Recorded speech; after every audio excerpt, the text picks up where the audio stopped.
warahmatullahi wabarakatuh. Apa kabar anak Umi? Semoga semua dalam keadaan sehat dan tetap semangat belajar walaupun kita belajar di rumah aja.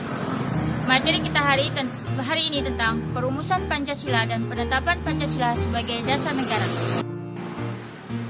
BPUPKI yang dibentuk pada tanggal 1 Maret 1945 bertugas menyelidiki kesiapan bangsa Indonesia dalam menyongsong kemerdekaan dan membentuk negara sendiri.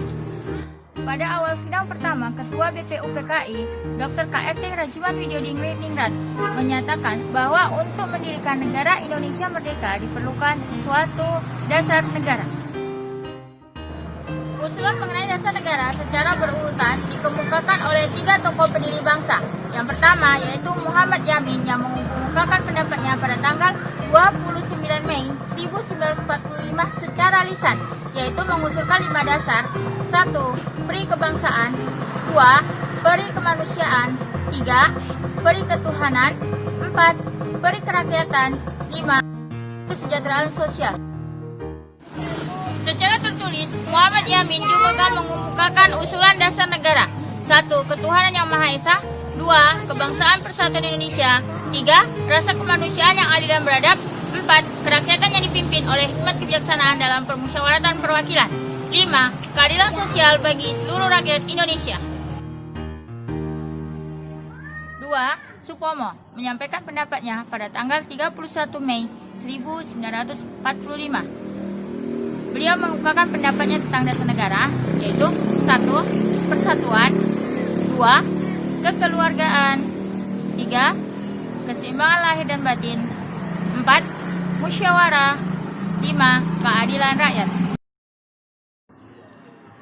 3. Insinyur Soekarno pada tanggal 1 Juni 1945 menyampaikan usulan dasar negara, yaitu 1. Nasionalisme atau kebangsaan Indonesia. 2. Internasionalisme atau peri kemanusiaan. 3. Mufakat atau demokrasi. 4. Kesejahteraan sosial. 5. Ketuhanan yang Maha Esa. Selain itu, Insinyur Soekarno juga mengusulkan rumusan Trisila, yaitu sosionasionalisme, sosiodemokratis, ketuhanan. Selain itu juga mengemukakan Ekasila, yaitu gotong royong. Atas usulan ahli bahasa, rumusan dasar negara tersebut dinamakan Pancasila, yang artinya 5 sila, 5 asas atau 5 dasar. Pada tanggal 30 Mei 1945, Dr. Andus Muhammad Hatta menyampaikan saran dan pendapatnya, yaitu jangan mendirikan negara dengan satu agama. Beliau juga memaparkan bagaimana teori berdirinya suatu negara, yaitu 1. Teori individualistik, yaitu negara didirikan oleh individu-individu dengan tujuan kesejahteraan individu-individu tersebut. 2. Teori golongan, yaitu negara didirikan oleh golongan yang ekonominya kuat untuk menumpas golongan ekonomi lemah. 3. Teori integralistik, yaitu negara didirikan oleh semua lapisan masyarakat dengan tujuan untuk mencapai kesejahteraan bersama. Pada akhir sidang pertama, Ketua BPUPKI membentuk panitia kecil yang bertugas mengumpulkan usulan para anggota yang akan dibahas pada sidang berikutnya. Panitia kecil beranggotakan 8 orang di bawah pimpinan Insinyur Soekarno dengan anggotanya terdiri atas Ki Bagus Hadi Kusumo, Kiai Haji Wahid Hashim, Muhammad Yamin, Sutarjo Karto Hadi Kusumo, A.A. Maramis, Oto Iskandar Dinata, dan Dr. Andus Muhammad. Panitia kecil mengadakan rapat dengan 38 anggota BPUPKI. Dibentuk kembali panitia kecil yang disebut dengan Panitia 9. Panitia 9 bertugas untuk menyelidiki mengenai perumusan dasar negara. Panitia 9 diketuai oleh Insinyur Soekarno. Berikut anggota Panitia 9. Dr. Andus Muhammad Hatta,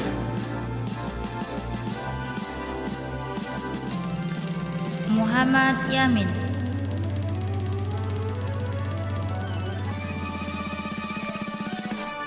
A.A. Marawis,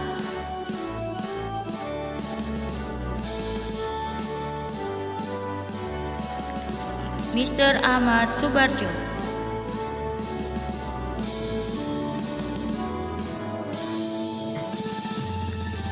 Kiai Haji Wahid Hashim.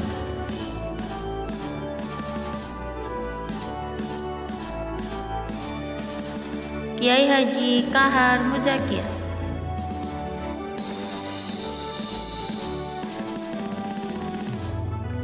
Haji Agus Salim.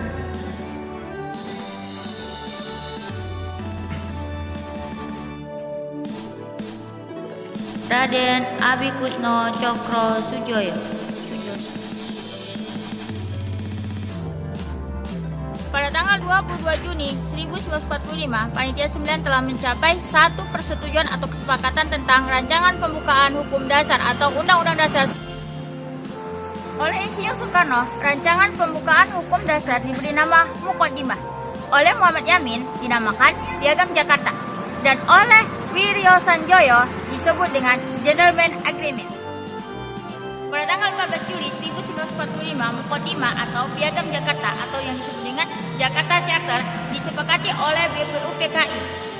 Isi dari Piagam Jakarta adalah 1. Ketuhanan dengan kewajiban menjalankan syariat Islam bagi pemeluk-pemeluknya. 2. Kemanusiaan yang adil dan beradab. 3. Persatuan Indonesia. 4. Kerakyatan yang dipimpin oleh hikmat kebijaksanaan dalam permusyawaratan perwakilan. 5. Keadilan sosial bagi seluruh rakyat Indonesia. BPUPKI dibubarkan setelah tugasnya selesai. Kemudian digantikan dengan dibentuknya PPKI, yaitu Panitia Persiapan Kemerdekaan Indonesia pada tanggal 7 Agustus 1945. PPKI diketuai oleh Insinyur Soekarno dengan wakilnya Dr. Andus Muhammad Hatta dan penasihatnya Ahmad Subarjo. PPKI beranggotakan 21 orang yang mewakili seluruh lapisan masyarakat Indonesia. Pada tanggal 17 Agustus 1945, bangsa Indonesia memproklamasikan kemerdekaannya. Kemudian pada tanggal 18 Agustus 1945, PPKI melaksanakan sidang. Dalam sidang PPKI, rumusan dasar negara yang tercantum dalam Piagam Jakarta mengalami perubahan pada sila pertama. Latar belakang dari perubahan sila tersebut karena menurut Muhammad Hatta yang bermula dari kedatangannya utusan Opsir dari Angkatan Laut Jepang yang memberitahukan bahwa wakil-wakil Protestan dan Katolik merasa keberatan dengan rumusan sila pertama. Setelah melalui musyawarah, kemudian disepakati bahwa sila pertama dirubah menjadi ketuhanan yang Maha Esa. Hasil sidang PPKI tanggal 18 Agustus 1945 menetapkan 3 ketetapan, yaitu 1. Menetapkan Undang-Undang Dasar Negara Republik Indonesia tahun 1945. 2. Memilih Presiden dan Wakil Presiden, yaitu Insinyur Soekarno dan Dr. Andus Muhammad Hatta. 3. Membentuk sebuah Komite Nasional Indonesia Pusat untuk membantu Presiden. Pancasila secara resmi disahkan oleh PPKI pada tanggal 18 Agustus 1945 dengan isi rumusannya: 1. Ketuhanan yang Maha Esa.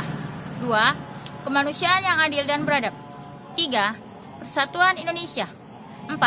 Kerakyatan yang dipimpin oleh hikmat kebijaksanaan dalam permusyawaratan perwakilan. 5. Keadilan sosial bagi seluruh rakyat Indonesia. Sekian materi kita hari ini.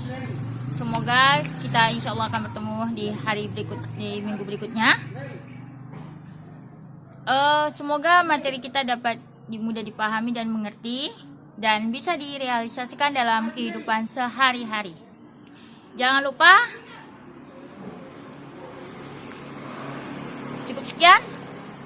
Wassalamualaikum warahmatullahi wabarakatuh. Salam Pancasila.